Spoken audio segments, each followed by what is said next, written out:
Assembly సమావేశాల్లో CM Revanth Reddy మాట్లాడుతున్నారు. Live చూద్దాం.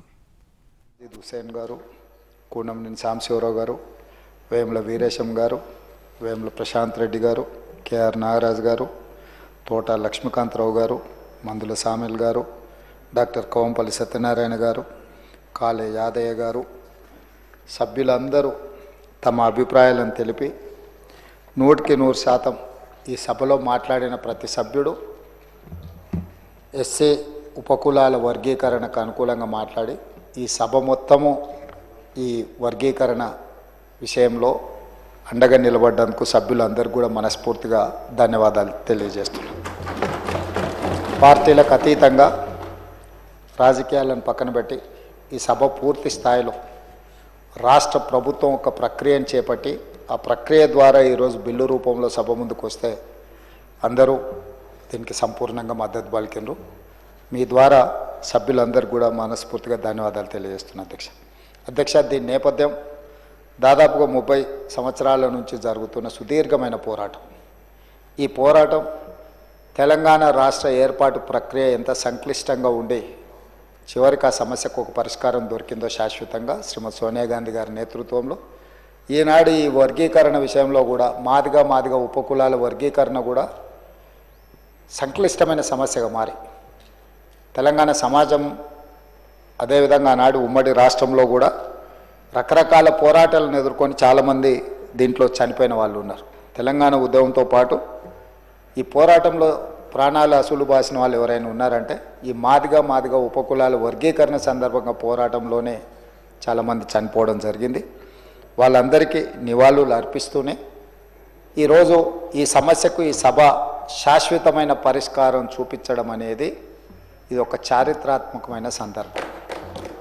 వ్యక్తిగతంగా నా మనసుకు చాలా దగ్గరగా ఉన్న అంశం ఇది.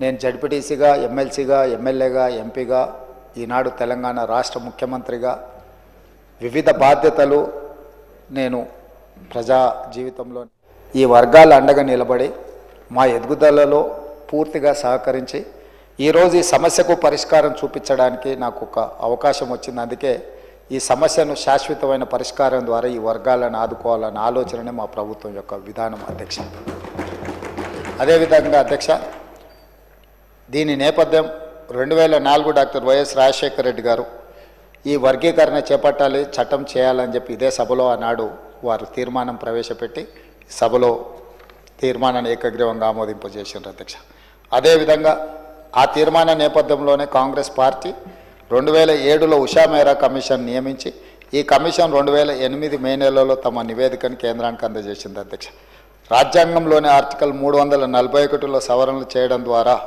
రాష్ట్ర అసెంబ్లీ చేసిన ఏకగ్రీవ తీర్మానాలను పార్లమెంట్లో ఆమోదించవచ్చని ఉషా మెహ్రా కమిషన్ నివేదిక ఇచ్చింది. కానీ వివిధ కారణాల చేత వాయిదా పడుతూనే వచ్చింది, అది అమలు జరగలేదు. అధ్యక్ష, కాంగ్రెస్ పార్టీ చరిత్ర మీకు తెలుసు, ఈ దేశ ప్రజలకు తెలుసు. డాక్టర్ బాబాసాహెబ్ అంబేద్కర్ గారిని రాజ్యాంగ నిర్మాతగా, రాజ్యాంగం రచించడంలో చైర్మన్గా వారిని నియమించడంతో మొదలుపెట్టిన పండిత్ జవహర్లాల్ నెహ్రూ గారు మొదటి క్యాబినెట్లో డాక్టర్ బాబాసాహెబ్ అంబేద్కర్ గారిని న్యాయశాఖ మంత్రిగా నియమించడం జరిగింది. అధ్యక్ష, అదేవిధంగా దళిత నేత బాబు జగ్జీవన్ రామ్ గారిని కీలకమైన శాఖలు రక్షణ శాఖ, వ్యవసాయ శాఖ, రైల్వే శాఖ మంత్రులుగా వారిని నియమించడం జరిగింది. అధ్యక్ష, అదేవిధంగా ఈరోజు దేశంలో మొట్టమొదట కాంగ్రెస్ పార్టీ అధ్యక్షుడిగా దామోదరం సంజీవయ్య గారిని జాతీయ కాంగ్రెస్ పార్టీ అధ్యక్షుడిగా, ఉమ్మడి రాష్ట్ర దళిత ముఖ్యమంత్రిగా దామోదరం సంజీవయ్య గారిని కాంగ్రెస్ పార్టీ 1960లోనే ఉమ్మడి రాష్ట్రానికి ఒక దళితుడిని ముఖ్యమంత్రి చేసిన చరిత్ర కాంగ్రెస్ పార్టీకి ఉన్నది. అధ్యక్ష, అదేవిధంగా బీహార్ చీఫ్ మినిస్టర్గా బోలా పాశ్వాన్ శాస్త్రిని, ఇట్లా రాజస్థాన్ ముఖ్యమంత్రిగా, మహారాష్ట్ర ముఖ్యమంత్రిగా సుశీల్ కుమార్ షిండే గారిని గవర్నర్గా, అదేవిధంగా ఈ మధ్యకాలంలో పంజాబ్ ముఖ్యమంత్రిగా చరణ్జిత్ సింగ్ చెన్ని నియమించడం. ఇదే కాకుండా తెలంగాణ రాష్ట్ర ఏర్పాటు ప్రక్రియలో పార్లమెంట్లో తెలంగాణ బిల్లును ఎన్నో ఒడిదుడుకుల్ని, అడ్డంకుల్ని, చాలా గందరగోళాన్ని ఎదుర్కొని తెలంగాణ బిల్లును ఆమోదించిన లోక్సభ స్పీకర్గా శ్రీమతి మీరా కుమార్ గారిని కాంగ్రెస్ పార్టీ నియమించింది. వారి నాయకత్వంలోనే బాబు జగ్జీవన్ రామ్ గారి కుమార్తె మీరా కుమార్ గారు ఒక దళిత బిడ్డ స్పీకర్ కుర్చీలో కూర్చొని తెలంగాణ రాష్ట్రాన్ని అందించారు. ఇది కూడా చరిత్రలో మనం గుర్తు చేసుకోవాల్సిన సందర్భం అధ్యక్ష. ఈనాడు కాంగ్రెస్ పార్టీ అధ్యక్షుడు కూడా మల్లికార్జున్ ఖర్గే గారు ఒక దళితుడే ఈరోజు కాంగ్రెస్ పార్టీ అధ్యక్షుడిగా కొనసాగుతున్నాడు అధ్యక్ష. అదేవిధంగా అధ్యక్ష, ఎస్సీల రిజర్వేషన్లు ఉన్నప్పటికీ జనాభా దామాషా ప్రకారం రిజర్వేషన్ కావాలని చాలా సంవత్సరాల నుంచి ఈ వర్గాలలో ఒక డిమాండ్ ఉన్నది. దానికోసం ఎప్పుడు ఉద్యమాలు జరుగుతూనే ఉన్నాయి అధ్యక్ష. అందుకే దీన్ని రాహుల్ గాంధీ గారు 2018 ఎన్నికల సందర్భంగా స్పష్టంగా తెలంగాణ రాష్ట్ర ఎన్నికలకు వచ్చినప్పుడు ఉత్తమ్ కుమార్ రెడ్డి గారు పిసిసి ప్రెసిడెంట్గా ఉన్నప్పుడు స్పష్టంగా హామీ ఇచ్చారు, కాంగ్రెస్ పార్టీ అధికారంలోకి వస్తే ఎస్సీ వర్గీకరణ చేసి తీరుతుందని. ఇదే కాకుండా అధ్యక్ష 2023 ఆగస్టు 26న చేవెళ్లలో తమరు కూడా ఆ రోజు సభలో సజీవ సాక్షి మల్లికార్జున్ ఖర్గే గారే ఎస్సీ ఎస్టీ డిక్లరేషన్లో స్పష్టంగా ఎస్సీ ఉపకులాల వర్గీకరణను చేపడతామని చెప్పి వారు చెప్పినారు. వారందరి నిర్ణయాలు, వారందరి ఆలోచన మేరకు సుప్రీంకోర్టు తీర్పు మేరకు ఈరోజు మనం ఈ నిర్ణయాన్ని తీసుకోవడం జరిగింది అధ్యక్ష. దీనికి సంబంధించి ఒక చరిత్ర ఉన్నది. 1996లో జస్టిస్ రామచంద్రరాజు కమిషన్ నియమించడం, వారు 97లో నివేదిక ఆధారంగా వర్గీకరణ చేస్తూ జీవో 68 ఏబిసిడి కేటగరైజేషన్ కింద జీవో 69 రోస్టర్ విధానాన్ని అమలు చేస్తే ఆనాడు జీవోలు ఇచ్చారు. అదేవిధంగా అధ్యక్ష 2000 సంవత్సరం ఏప్రిల్ 1వ తేదీన ఉమ్మడి ఏపీలో వర్గీకరణను అమలు చేయడం జరిగింది అధ్యక్ష. దాని తర్వాత జరిగిన కోర్టులు తీర్పులు సుప్రీంకోర్టు వరకు వెళ్ళడం, అదేవిధంగా ఏపీ వర్సెస్ చెన్నై కేసులో 2004 నవంబర్ 5న సుప్రీంకోర్టు 5 సభ్యుల ధర్మాసనం 3:2 ప్రకారం తీర్పునిచ్చింది అధ్యక్ష. ఎస్సీ వర్గీకరణ కోసం చర్యలు తీసుకోవాలని కోరుతూ 2005 డిసెంబర్ 10న ఉమ్మడి రాష్ట్ర అసెంబ్లీలో తీర్మానం కూడా కేంద్రానికి పంపించడం జరిగింది అధ్యక్ష. ఈ ఉషా మేరా కమిషన్ నియామకాలు వీటన్నిటి నేపథ్యంలో పంజాబ్ కేసు సుప్రీంకోర్టుకు పోవడం, పంజాబ్ వర్సెస్ అక్కడ ఉండే వాళ్ళ మధ్యలో జరిగిన కేసును, ఇది చాలా సుదీర్ఘకాలం సుప్రీంకోర్టులో కేసు జరిగింది. అప్పుడు అన్ని రాష్ట్రాలకు సంబంధించిన ప్రతినిధులకు కూడా సుప్రీంకోర్టు నోటీసులు ఇచ్చింది అధ్యక్ష. ఆ నేపథ్యంలో తెలుగు రాష్ట్రాలలో కూడా అభిప్రాయాలను తీసుకోవాలని కేంద్ర ప్రభుత్వం కోరింది అధ్యక్ష. దాని నేపథ్యంలోనే సుప్రీంకోర్టులో కూడా మనము ఈ 7 మంది జడ్జులు ముందు తెలంగాణ రాష్ట్ర ప్రభుత్వం తర్వాత మేము అధికారంలోకి వచ్చిన తర్వాత పెద్దలు దామోదర రాజనరసింహ గారి నేతృత్వంలో ఈ శాసనసభలో ఉన్న ఎస్సీ శాసనసభ్యులందరినీ ఒక కమిటీకి ఏర్పాటు చేసి వీళ్ళందరినీ ఢిల్లీకి పంపించి తెలంగాణ రాష్ట్ర ప్రభుత్వం సుప్రీంకోర్టులో సిద్ధార్థ లూత్రా అనే ఒక గొప్ప న్యాయవాదిని నియమించడం ద్వారా తెలంగాణ రాష్ట్ర ప్రభుత్వం యొక్క అభిప్రాయాలను విస్పష్టంగా ఎస్సీ వర్గీకరణకు అనుకూలంగా తెలంగాణ రాష్ట్ర ప్రభుత్వం ఉన్నది, వర్గీకరణ చేయాల్సిందే అని చెప్పి స్పష్టంగా మన వైపు వాదనని వినిపించడం జరిగింది. ఆ నేపథ్యంలో సుప్రీంకోర్టు ఇచ్చిన తీర్పు ప్రకారము సుప్రీంకోర్టు తీర్పు ఇచ్చిన 1 గంట లోపే ఆ రోజు కూడా సభ జరుగుతున్నది అధ్యక్ష. సభలో స్పష్టంగా 100% ఈ వర్గీకరణను అమలు చేస్తామని చెప్పి ఆ రోజు ప్రకటించినాం అధ్యక్ష. అదేవిధంగా అధ్యక్ష కోర్టు ఆ రోజు ఇచ్చిన దాంట్లో కొన్ని విషయాలు రాజకీయ కారణాలతో కాకుండా ఎంపెరికల్ డాటా ఆధారంగా మాత్రమే వర్గీకరణ చేయాలని చెప్పిండ్రు అధ్యక్ష. ఎంపెరికల్ డాటా క్షేత్రస్థాయిలో అనుభవపూర్వకంగా సేకరించిన సమాచారం 1 జనాభా, 2 అక్షరాస్యత శాతం, అనుసరిస్తున్న వృత్తులు, ఉద్యోగాలు, ఆర్థిక పరిస్థితులు, వీటన్నిటి నేపథ్యాన్ని తీసుకొని ఈ వర్గీకరణ చేయాలని సుప్రీంకోర్టు మనకు చెప్పడం జరిగింది అధ్యక్ష. వీటన్నిటి నేపథ్యంలో రాష్ట్ర ప్రభుత్వము ఒక మంత్రివర్గ ఉపసంఘాన్ని ఏర్పాటు చేసింది అధ్యక్ష. దానికి బాధ్యత ఉత్తమ్ కుమార్ రెడ్డి గారిని మంత్రివర్గ ఉపసంఘానికి చైర్మన్గా నియమిస్తూ సభ్యులుగా శ్రీధర్ బాబు గారిని, అదేవిధంగా దామోదర్ రాజనరసింహ గారిని, పొన్నం ప్రభాకర్ గారిని, సీతక్క గారిని, డాక్టర్ మల్లు రవి పార్లమెంట్ సభ్యుడిని మనం ఈ క్యాబినెట్ సబ్ కమిటీలో సభ్యులు చేసి వాళ్ళ చేత మొత్తం 6 సార్లు వాళ్ళు సమావేశమై వాళ్ళు ఇచ్చిన సూచనలు అన్నిటిని కూడా పరిగణలోకి తీసుకొని వారి సూచన మేరకు 1 మ్యాన్ కమిషన్ అపాయింట్ చేసినాం అధ్యక్ష. 1 మ్యాన్ కమిషన్లో షమీం అఖ్తర్ గారిని మనం 1 మ్యాన్ కమిషన్గా నియమించి వారు పూర్తిగా సుప్రీంకోర్టు జడ్జిమెంట్లనే కాకుండా ఉషా మేరా కమిషన్ కాడి నుంచి మొదలు పెడితే వివిధ వర్గాలకు సంబంధించిన అన్ని రిప్రజెంటేషన్స్ తీసుకున్నారు అధ్యక్ష. అందరితో మాట్లాడిన వారు దాదాపుగా ఎన్ని రిప్రజెంటేషన్స్ తీసుకున్నారంటే 8,681 రిప్రజెంటేషన్స్ తీసుకున్నారు అధ్యక్ష.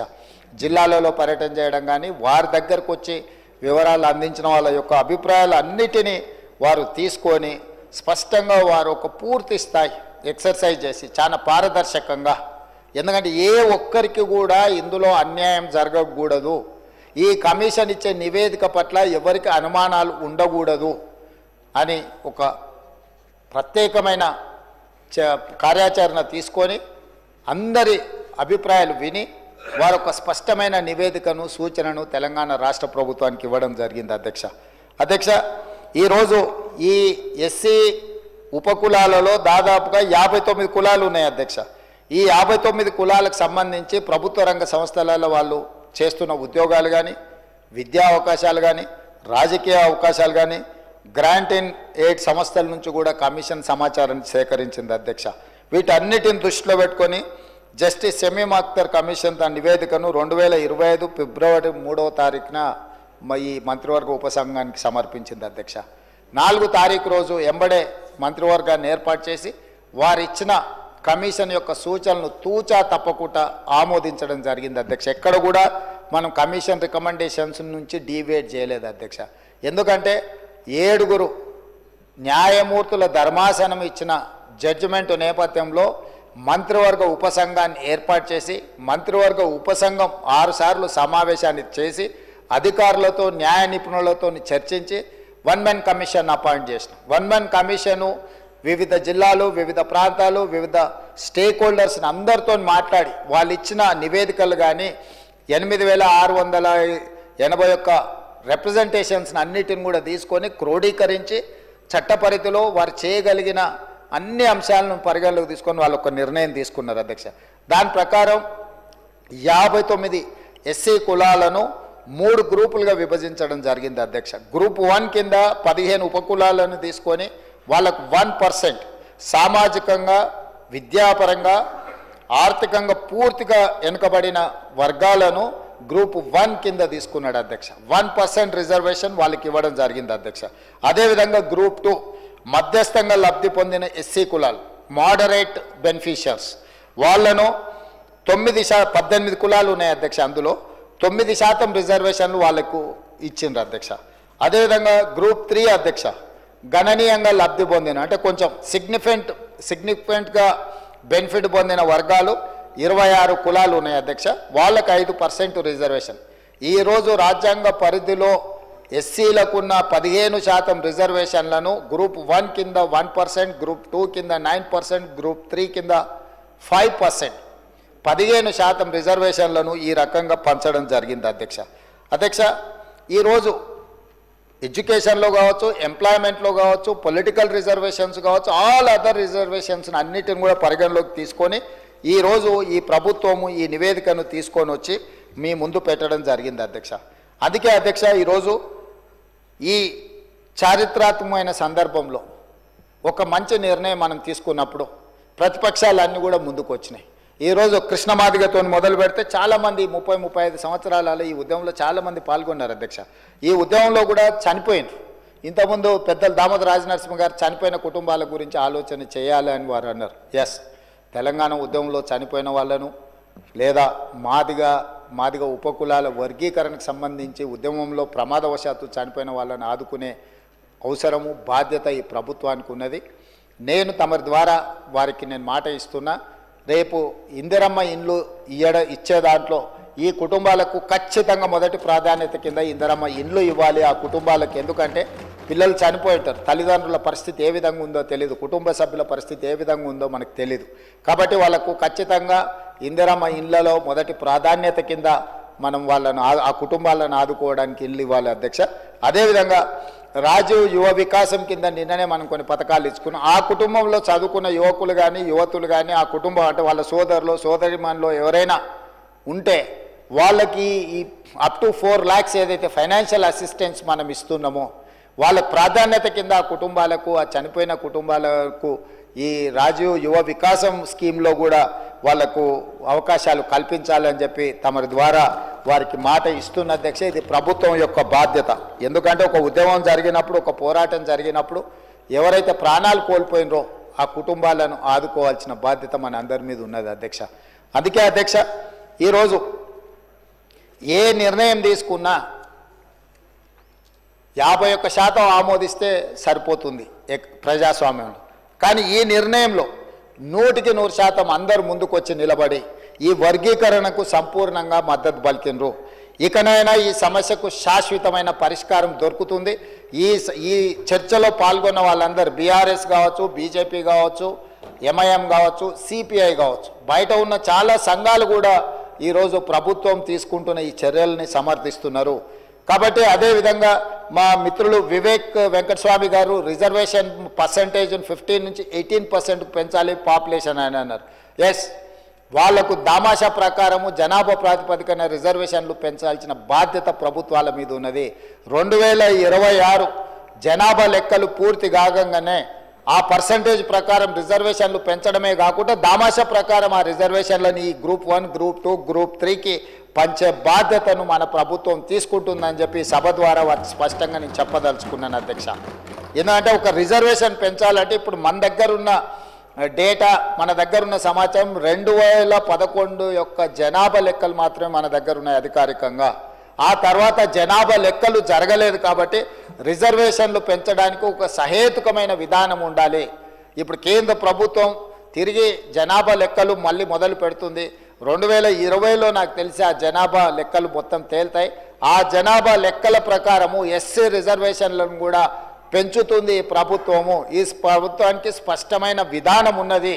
చట్టపరంగా ఎలాంటి చిక్కులు లేకుండా ఎస్సీలకు కానీ ఎస్టీలకు కానీ వాళ్ళకి పెంచాల్సిన రిజర్వేషన్లను ఏ విధంగా పెంచి రిజర్వేషన్లు పెంచడం, సహేతుకబద్ధంగా వాళ్ళకు పంచడం అనేది ఈ ప్రభుత్వం తీసుకుంటుంది. కాబట్టి ఈరోజు నేను ఈ జాతులకు నేను మాట ఇస్తున్నా, ఈ ప్రభుత్వం ఇందిరమ్మ రాజ్యంలో మీకు అన్యాయం జరగదు. గతంలో ఏదైనా అన్యాయం జరిగినా కూడా దాన్ని సరిదిద్ది భవిష్యత్తులో మీకు మేలు జరిగే విధంగా ఈ ప్రభుత్వం కార్యాచరణను తీసుకుంటుంది. అమలు చేసే విధానంలో కూడా పారదర్శకత పాటిస్తాము. ప్రతిపక్షాలను అన్నిటిని కూడా కలుపుకొని ఇట్లాంటి విషయాలలో భేషజాలకు పోకుండా అందరినీ సంప్రదించి అందరి అభిప్రాయం తీసుకొని ముందుకెళ్లే విధానాన్ని మా ప్రభుత్వము అవలంబిస్తుంది. ఈరోజు సహకరించిన ప్రతిపక్షాలకు అందరికీ, సభలో చర్చలో పాల్గొన్న సభ్యులందరిని కూడా మరొకసారి మనస్ఫూర్తిగా అభినందిస్తూ ఈ బిల్లును ఏకగ్రీవంగా ఆమోదించినందుకు తమరికి సభ్యులందరికీ కూడా మనస్ఫూర్తిగా కృతజ్ఞతలు తెలియజేస్తూ సెలవు తీసుకుంటున్నాను అధ్యక్ష.